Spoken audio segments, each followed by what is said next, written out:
ყოველი წლის 1 ივნისი ბავშვთა დაცვის საერთაშორისო დღე და ნინოობის დღესასწაული იოსებ ჩარკვიანის სახელობის ბათუმის სამშობიარო სახლის პერსონალისთვის განსხვავებულია. ამ დღეს ახალშობილის დაბადებას აქ განსაკუთრებული ხალისიანი შემართებით ხვდებიან.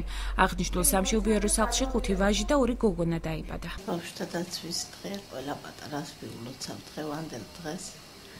ყველა პატარა ბედნიერი გასვლილი იყოს მშვიდობიან საქართველოში.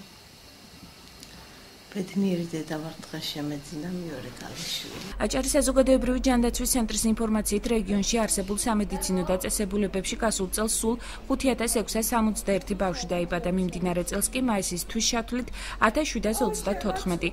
ოფიციალური მონაცემებით საქართველოში ყველაზე მეტი 104,000 ბავშვი 1961 წელს დაიბადა.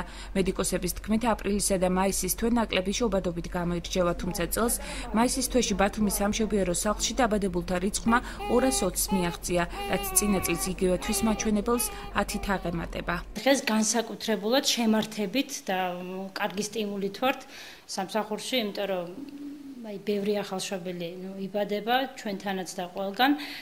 დღევანდელი მონაცემით ჯერჯერობით დაიბადა 4 ახალშობილი, მათ შორის 3 ვაჟია და 1 ქალიშვილი.